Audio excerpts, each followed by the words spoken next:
Bonjour à tous, j'espère que vous allez bien. On se retrouve aujourd'hui pour parler de la différence entre les matières à réflexion et les matières à par cœur.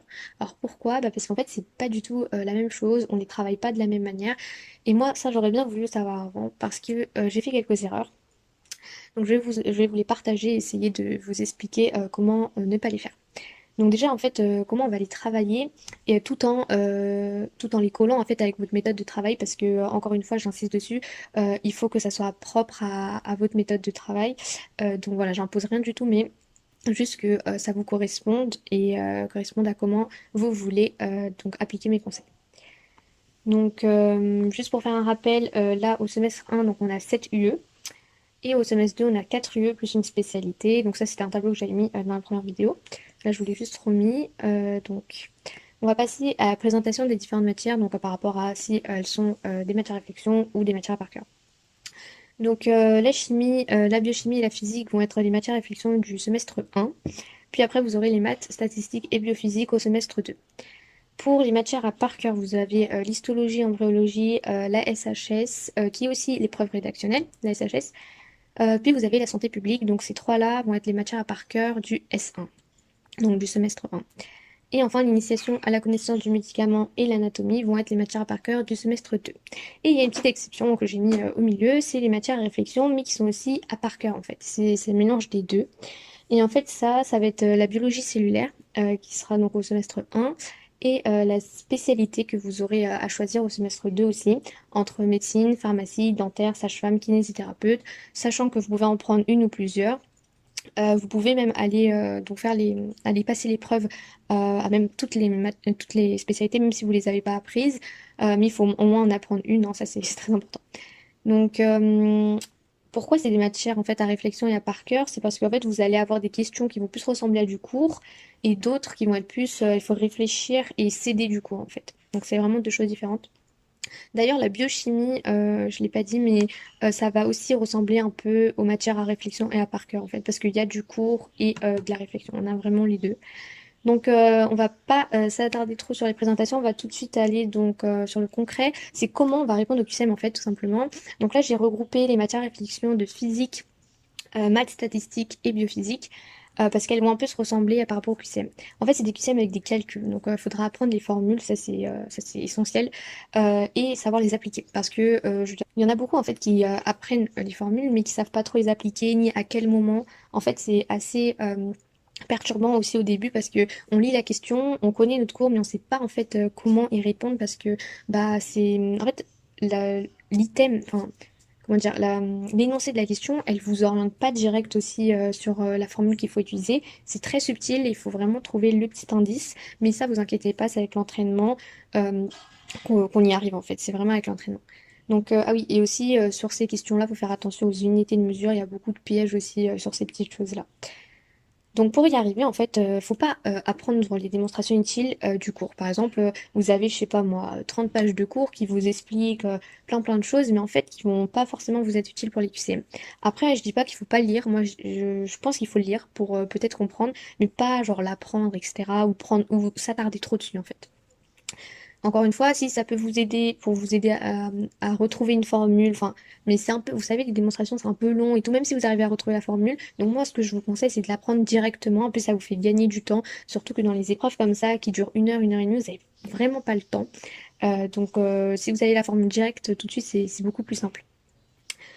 Donc voilà, il faut pas trop s'attarder sur le cours et foncer direct sur les QCM. Donc ça veut dire quoi? C'est que, ok, vous avez vu une fois le cours, vous avez appris votre formule et tout, et il faut pas en fait attendre d'être à mi-octobre, à novembre pour commencer les QCM. Il faut vraiment commencer à les dès que vous avez fini un chapitre en fait, donc je sais pas moi, la troisième semaine de septembre ou même deuxième semaine, parce que en fait, il faut vraiment que vous soyez le plus vite possible en contact avec ces QCM parce que c'est comme ça que vous allez en fait progresser et apprendre en fait. En fait les QCM c'est pas forcément que de l'entraînement mais c'est aussi un support de cours et d'apprentissage. Donc pour moi il faut vraiment faire beaucoup d'entraînement et beaucoup du coup de correction après. Parce que l'entraînement, il faut le faire, mais il faut aussi se corriger, voir où on y arrive, où on n'y arrive pas. Et du coup, bah justement là, s'il y a une partie du cours où on n'arrive pas parce que bah, on voit que dans les entraînements, ces QCM-là, on n'y arrive vraiment pas, même avec la correction, on comprend pas, et bah à ce moment-là, vous pouvez revenir un peu sur le cours et essayer de comprendre. Voilà, pour les autres matières à réflexion, parce que je les ai séparées, de la physique, de la biophysique et des maths, j'ai mis la chimie et la biochimie. Alors pourquoi? Parce que la chimie, en fait, ça va être des questions sur des réactions de chimie organique, ça va être des questions sur la configuration électronique, sur les couples acide-base, oxydoréduction. Donc ça, c'est assez classique, en fait, hein, configuration électronique et les couples acide-base et oxydoréduction. C'est pour ça que ça, c'est essentiel en fait de connaître les formules, mais aussi les méthodes de résolution et surtout savoir les appliquer. Donc ça en fait, c'est des questions où il n'y a pas forcément de calcul, mais ça va plus être en fait, on étudie et on les applique à ces exercices-là en fait. Donc c'est toujours des nouveaux QCM en soi, mais qui ressemblent à ce que vous faites aux entraînements. Donc normalement, vous arrivez à y répondre. Et encore une fois, là, vous n'êtes pas obligé de vous attarder sur le cours. Franchement, c'est comme je vous ai dit, les QCM, c'est un support de cours. Et en plus, ça vous entraîne et du coup, ça vous donne une méthode de résolution et ça vous met à l'aise en fait quand vous faites les QCM vers la fin. Genre quand vous arrivez vers le concours, au moins vous vous dites, bah, c'est bien, je me suis beaucoup entraînée. Donc quand je vais faire les annales, quand vous faites les annales, vous êtes plus serein en fait. Voilà, et du coup pour la biochimie, en fait, ça, c'est à peu près la même chose. Ça va être des QCM aussi, voilà, sur les acides aminés, l'enzymologie, la biologie moléculaire. Donc en fait, c'est aussi des notions que vous devez apprendre. Par exemple, les acides aminés, vous êtes obligé de les apprendre, au moins savoir s'ils sont hydrophobes, hydrophiles, s'ils sont chargés ou pas chargés, savoir donc l'enzymologie, ça va être donc le système enzyme-substrat. En fait, c'est une matière où vous allez apprendre donc bah, ce système-là, en fait, enzyme-substrat, mais savoir qu'il y a plusieurs manières en fait qu'une enzyme enfin qu'un substrat se fixe à une enzyme, etc. Et que, vous savez, c'est une dernière partie qui est la biologie moléculaire. Ça va être toutes les différentes méthodes d'analyse en fait en biochimie. Donc ça, c'est très intéressant. J'avais beaucoup aimé. Et encore une fois, ça, en cours, ils vont s'expliquer comment on fait, enfin, comment c'est réalisé et tout, les analyses. Mais ça va être encore une fois en QCM que vous allez vraiment comprendre comment vous appliquez votre cours aux exercices. Et ça, c'est vraiment hyper important. Donc voilà, l'appliquer, vraiment apprendre le cours et l'appliquer dans un QCM, ça c'est voilà, grâce aux entraînements. Et après la correction, bien évidemment. Donc maintenant, on va passer aux matières à par cœur. Donc là, ça va être du coup différent parce que ça va être, il faudra quand même là se focaliser sur le cours et le maîtriser quand même un minimum avant de commencer les QCM. Alors en histologie et en bréologie, il faudra vraiment apprendre les définitions, les schémas et le rôle aussi de chaque constituant, de chaque chose qu'on vous présente en fait. Par exemple, le rôle du tissu nerveux, du tissu musculaire, etc. Vraiment tout. L'embryologie, pareil, vous allez apprendre toutes les étapes en fait quand l'embryon se forme, etc. Donc là, vous pouvez faire une frise chronologique. Ça peut être très très utile. Aussi, vous allez avoir beaucoup de mots, de termes en embryologie, trophoblastes et tout. Il y en a énormément en plus, ces constituants-là vont changer de nom en fonction du stade de l'embryon. Donc ça, c'est aussi autre chose. Donc voilà, c'est vraiment apprendre ces mots le plus tôt possible, comme ça vous les assimilez bien. En santé publique et en SHS, ça peut être important de connaître vraiment les définitions des choses. Par exemple, en SHS, tout ce qui est éthique, morale, vous allez apprendre aussi beaucoup de choses sur des grandes personnalités comme Pasteur, etc. Donc, connaître leur histoire, connaître ce qu'ils ont apporté à la science et du coup, connaître les dates. Les dates, très important. Et en santé publique, ce qui est important, c'est les nombres aussi. Par exemple, le tabac, il fait combien de morts, etc. L'obésité. Enfin, vous allez apprendre en fait des exemples de maladies et qu'est-ce qu'elles causent, etc. Et ça, c'est important de connaître ces exemples-là. Pour l'initiation à la connaissance du médicament, ça va être beaucoup en fait, ça va être beaucoup de détails. Vous allez avoir des questions sur, vous allez dire, mais d'où ils sortent cette question? Enfin, c'était vraiment un détail du cours. Donc, c'est pour ça que pour cette matière-là, je vous conseille d'apprendre vraiment presque tout, en fait, vraiment tout. Alors que les autres, vous pouvez vous attarder sur l'essentiel, les choses vraiment très, très, très importantes. Et au pire des cas, les détails, si vous n'avez pas le temps, c'est pas grave. Mais l'initiation à la connaissance du médicament, là, faut apprendre vraiment presque tout, en fait.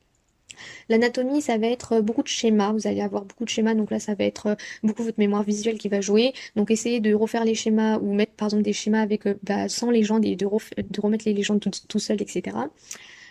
Aussi, vous allez avoir beaucoup de questions donc sur des noms, enfin c'est sur des noms un peu compliqués, etc., que vous voyez pour la première fois en anatomie. Donc c'est pour ça qu'il faut faire un peu comme l'embryologie et essayer de les apprendre le plus tôt possible. C'est pour ça que quand je vous dis qu'il faut apprendre par cœur les cours, par exemple les définitions, les schémas, les dates, les exemples, les détails, Ça, il faut donc le faire le plus tôt possible dans l'année. Enfin, vous suivez le rythme de la fac, en fait, c'est ça. Tant que le cours est fait à la fac, il faut que vous l'ayez fait aussi. Comme ça, vous êtes déjà plus serein en mode c'est bon, j'ai fait ce qu'il y a eu à la fac. Et c'est pour ça aussi, pour les matières par cœur, que j'avais conseillé dans la vidéo précédente, qu'il faut vraiment aller en cours pour écouter. Donc, c'est pour ça qu'en fait, dans la vidéo précédente, j'avais conseillé d'aller en cours, déjà pour écouter en fait le prof qui explique. Donc, vu que c'est lui qui a fait le cours, c'est lui qui va poser les questions, déjà ça va vous aider à comprendre et vu que vous comprenez, et ben vous allez apprendre beaucoup plus vite et de façon beaucoup plus efficace. Donc voilà, moi c'est un conseil que je vous donne au moins d'essayer, même si les premiers cours ils sont pas intéressants, en fait vous allez voir que au fur et à mesure ça va être vraiment utile d'y aller et ça va vous faire gagner du temps. Donc voilà, et maintenant on va parler donc des matières à réflexion et à par cœur. Donc en fait, je vous ai déjà parlé un peu de la biochimie. Mais la biologie cellulaire, c'est aussi un exemple et qui est vraiment intéressant parce que vous avez la moitié des questions qui vont être à réflexion et l'autre moitié à par cœur. Donc que des questions sur le cours vraiment pur, donc comme en histologie, en embryo, etc. Et aussi une partie en fait analyse de documents avec donc des figures à analyser et du coup encore une fois là ça va être une méthode à acquérir, méthode de résolution et plus vous en allez en faire et plus ça va être facile. Par exemple, vous avez une analyse de documents, c'est ce type de figure. Donc en fait, il y a plusieurs figures. Par exemple, si c'est un Western blot, bah vous allez voir si la protéine elle est exprimée, est-ce qu'elle est exprimée en même temps qu'une autre, etc. Et en fait, vous allez voir s'il y a des interactions, etc. Et ça, c'est au fur et à mesure, vous allez voir que vous allez comprendre et où il faut regarder dans la figure parce que souvent il y a plusieurs lignes, enfin plusieurs colonnes avec plusieurs protéines, mais souvent dans la question vous avez besoin que de comparer que deux protéines et pas les 10 quoi. Donc ça c'est aussi pour gagner du temps et c'est avec l'entraînement que vous allez voir où est-ce qu'il faut regarder dans le document. Pareil pour la spécialité en médecine, ça va être quand même plus du par cœur. Mais ça va être aussi de la réflexion parce que ça va être des mises en situation, par exemple, euh, où en fait vous avez besoin du cours pour répondre, mais c'est quand même une question où vous devez réfléchir, quoi. C'est pas, il y avait écrit ça dans le cours mot pour mot, ça va pas être une question comme ça. Et en pharmacie, ça va être plus des questions type biochimie que vous avez eu au semestre 1. Et kinésithérapeute, en fait, c'est la même que médecine, c'est la même matière. Et pour sage-femme, c'est beaucoup de par cœur. Donc en fait, si vous avez tout appris normalement, ça va, il y a tout dans le cours. Et en dentaire, c'est à peu près ouais, aussi pareil, c'est que du par cœur. Donc on va finir avec un dernier point qui est en fait comment apprendre ces cours sur le long terme. Alors il y a la méthode DJ que beaucoup de gens connaissent. En gros, vous commencez à voir le cours donc la première fois, soit avec le cours de la fac, donc le prof vous l'écoutez, etc. Soit vous lisez votre fiche et vous le revoyez le lendemain. Donc J0, J1, ensuite à J3, donc 2 jours après, J5, 3 jours après, J7, donc 2 jours après, et après à J15 et à J30. Et en fait, le fait de faire cet exercice, comment dire, le fait de faire cet exercice à votre cerveau, ça lui permet de se former à mieux en fait retenir. Parce qu'il l'aura vu plusieurs fois. Parce qu'en effet, votre mémoire, elle marche comme ça. Plus vous voyez quelque chose, plus vous retenez. Et vu que la première fois que vous entendez un cours, vous retenez quand même 80% des informations, donc ça serait utile en fait de revoir ces infos le plus tôt possible. Comme ça, vous perdez pas le temps que vous avez eu à découvrir ce cours et à écouter l'heure de cours du prof, parce que du coup vous optimisez ce temps-là en le revoyant après. Donc c'est très important de faire comme ça si vous voulez retenir un cours. Après, voilà, c'est juste lire, lire, lire, relire avec un certain laps de temps qui va d'abord il est court ce laps de temps et après il devient de plus en plus grand. Donc vous avez cette méthode, mais vous pouvez également faire par exemple toutes les semaines. Enfin, en fait, c'est vraiment quand vous voulez le voir, vous le voyez, mais il faut que ça soit assez régulier pour pouvoir le retenir le cours en fait. Ensuite, quand vous avez retenu votre cours au moins l'essentiel, essayez après de faire beaucoup de QCM. Donc en fait, les QCM, ça va être pour aussi en fait un moyen de retenir parce que c'est aussi un moyen d'apprentissage parce que vous revoyez le cours en soi en faisant des QCM parce que par exemple si vous n'étiez pas trop attardé sur un truc mais qu'au final il y a beaucoup de questions qui retombent sur ça, bah vous dites à cette partie du cours là, faut peut-être que je l'approfondisse, etc. Donc ça, c'est vraiment pour comment en fait apprendre. Après, donc là, c'est plutôt la lecture que je vous ai dit, mais par exemple en anatomie, c'est des schémas. Donc comme je vous ai dit, essayez de prendre des schémas blancs, donc c'est-à-dire sans les légendes, et vraiment faites beaucoup beaucoup d'entraînement comme ça où vous mettez les légendes vous-même. Après, en embryo et en histo, enfin surtout en embryo, il y a vraiment un sort de stade embryologique et c'est vraiment continu.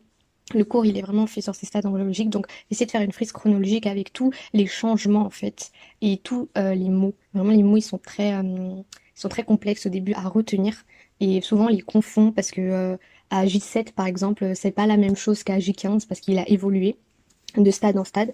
Il y a des choses qui apparaissent aussi, les villosités choriales. Plus tard, il y aura après il y a tout le cerveau qui se développe, etc. Donc il y a encore des mots complexes qui arrivent. Donc vraiment apprendre ces mots le plus tôt possible. Ça, c'est un conseil pour apprendre vraiment efficacement. Et en fait, voilà, faut beaucoup réviser aussi, revoir en fait, revoir.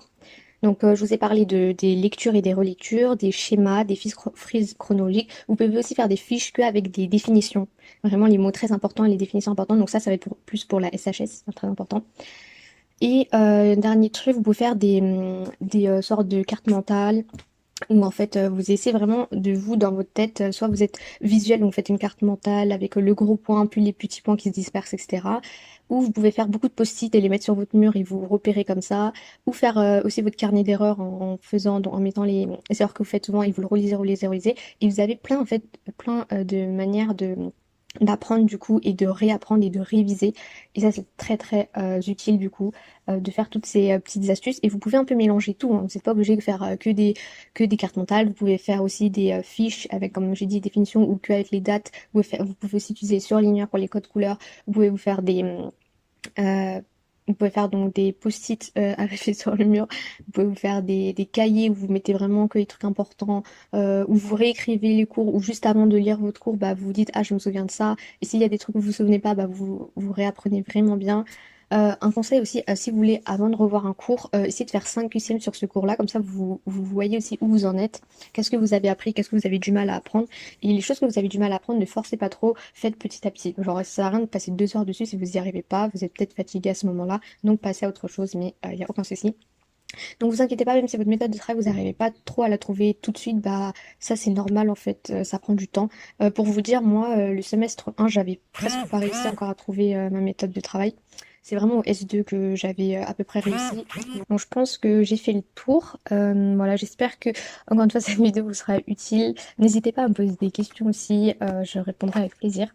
Et en tout cas, moi pour ma part, je vous retrouve donc dans une prochaine vidéo. Jusque-là, je vous souhaite bon courage et, euh, et donc merci beaucoup